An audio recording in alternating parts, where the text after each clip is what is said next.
Talking weddings today and do-it-yourself weddings. Janine Washle is here from CloverFields Farm and Kitchen to give us some ideas. First of all, on a country theme, and a little later on a vintage, classic, sophisticated theme. Great Gatsby. You say you should ask yourself 3 questions if you're going to do it yourself when it comes to your wedding, and yes. those are?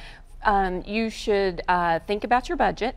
Definitely think about how much time you have and who's going to help you. Who are your helpers? Okay. Are they crafty? Can they take direction well? Do they like each other? I mean, do you really want to be enclosed in a room for 2 hours with, you know, some women who might not be? Because you're going to spend a lot of time on this. Now, oh, yeah. We're going country theme here, and you say even country weddings are taking 2 different approaches this year. Yes. Yep. Trends for 2013 for country are natural country or rustic country. Okay. Yes. So natural country is introducing fresh greenery, using reeds and grasses. We've got this really cool looking grass right here, and I just want to point out this is fencing that I found at Home Depot in the garden center, and I just cut it down to fill these glass cylinders.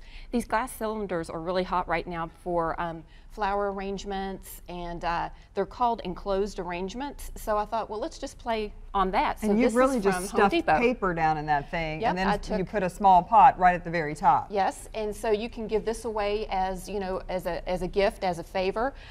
So this would be the natural concept. The tree. This is a tree stump cake. Wedding cake. Okay. And you said this is something it does not require a single pastry bag. No, it does. It's not hard to do. No, not at all. I've stacked the cakes. It's pound cake. You want a cake that's good and sturdy. And then I covered it in white chocolate fondant, and I was kind of just putting it on the layers so that it would look like bark. And then I used a pastry brush to paint white chocolate on the cake, so that's what these are. That gives you some texture. Like a drip, yeah. Yes, and then I sprinkled it with sugar. That's it. That's it. And you've got a ton of cake there. Okay, now another twist on country is a more rustic country, which is what we have over here. Succulents are really popular this year as guest favors. So you have baskets of succulents, and guests can take whichever one that they like, and these are the succulents. I went to Three Springs Garden Greenhouse, actually, at Three Springs Farm in E-Town, and the owner's daughter's getting married next year. So we had the best conversation about flowers and so forth. They're willing to work on colors if you give them enough time. There comes that time thing again.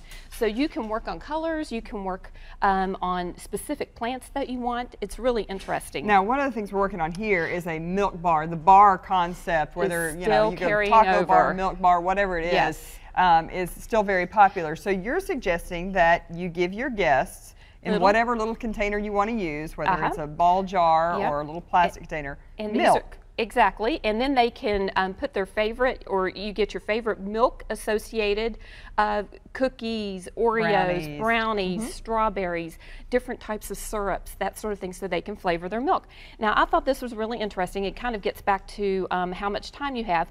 I collected these in a week's time. I collected these vintage. Some of these are 100 years old. And you can find this. I've seen this stuff. You can find it at flea markets. Yes, absolutely. I found these in Jefferson County. But if you're nervous about, you know, guests walking around with glass containers, these are plastic milk containers, and these are plastic mason jars with that really cool daisy lid that's so popular right now. So if the kids get a hold of this, you don't have to worry about them, you know, hurting themselves. Now, before we run out of time, you're going to show me how to decorate brownies so that you kind of take them up a notch, but guests have it for I'll use a cookie. Okay. So what you do is, look at your tip. You've got a fat end and you've got a skinny end on your tip, and you just want to put your tip straight up and down, and you make a base and just really go up and down, so you make a really fat, and then come up, release pressure, and come off of it. Now look at your tip. You want your skinny end up, and you want to encircle the very top of that blob that you just made. So we're going to go around, and you use your nail rose to kind of spin around.